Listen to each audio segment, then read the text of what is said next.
ஒரு எஃப்ஐஆரோட அடிப்படையில் தான் இடி உள்ளே வர முடியும். அந்த எஃப்ஐஆரை போயிடுச்சு, இடிக்கு என்ன வேலை? இல்லைங்க எங்கள் மணி லாண்டரிங் நடந்திருக்கு. ஆமாம் நடந்திருக்கியா, உனக்கு வேலை இல்லை, நீ கிளம்பு. இப்படி தான் இருந்தது. ப்ரிவென்ஷன் ஆஃப் மணி லாண்டரிங் ஆக்டில் 66(2) ஒரு செக்ஷன் இருக்குது. அந்த செக்ஷனில் என்னென்னா, இடி மணி லாண்டரிங்காக விசாரிக்குது. இடி ஒரு வீட்டுக்கு சோதனைக்கு போகும்போது அங்கே 2 மான்டோலும் 2 யானை தந்தமும் இருக்குது. அது எந்த டிபார்ட்மெண்ட் விசாரிக்க வேண்டிய அஃபென்ஸு? வனத்துறை. அப்போ இடி என்ன பண்ணணும்னா, இந்த மாதிரி நாங்கள் சோதனை பண்ண போன இடத்துல 2 தந்தம் கிடச்சிருக்குது, இது வைல்ட் லைஃப் ஆக்ட் படி அஃபென்ஸு, நீங்கள் கேஸை போட்டு விசாரிங்க என்று அவர்களுக்கு கடிதம் எழுத வேண்டும். இவ்வளோ நாளாக இவங்க பல இடங்களில் இதை பண்ணல. ஏன்னா ப்ரெடிகேட் அஃபென்ஸ் பெரும்பாலும் க்ளோஸ் ஆகாது. இங்கே தமிழ்நாடுன்றதுனால வசதியாக க்ளோஸ் பண்ணிவிட்டார்கள். அதனால் இப்போ இடி என்ன பண்ணியிருக்குதுன்னா, ஒரு நீண்ட கடிதத்தை அனுப்பியிருக்குது தமிழக பொறுப்பு டிஜிபிக்கு.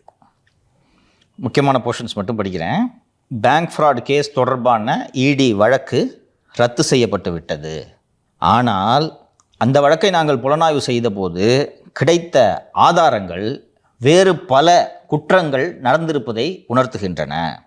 நாங்கள் அந்த சோதனையில் சேகரித்த ஆதாரங்களான photos, WhatsApp chat, document and seize பண்ண ஃபோன்ஸு, இதையெல்லாம் நாங்கள் ஆய்வு செய்தோம். அப்படி ஆய்வு செய்த போது சமீபத்தில் உள்ளாட்சித்துறையில் நடைபெற்ற அந்த பணியாளர் தேர்வில் 25 லட்சம் முதல் 35 லட்சம் வரை ஒரு பதவிக்கு லஞ்சமாக வாங்கப்பட்டது என்ற விவரங்கள் எங்களுக்கு தெரிய வந்தது. நாங்கள் சேகரித்த அந்த ஆதாரங்களில் உள்ள விரிவான தகவல்களையும் அந்த ஆதாரங்களின் நகல்களையும் 250 பக்கம் உள்ள ஒரு இணைப்பில் இத்தோடு உங்களுக்கு அனுப்புகிறோம்.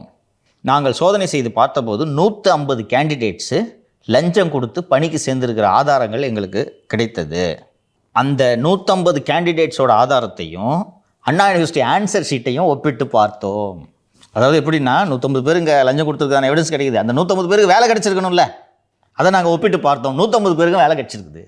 இந்த 150 பேரும் தேர்வு நடப்பதற்கு முன்பாகவே தேர்வுக்கான அந்த கேள்வித்தாள்கள் எல்லாமே இவர்களுக்கு தெரிந்திருந்தது.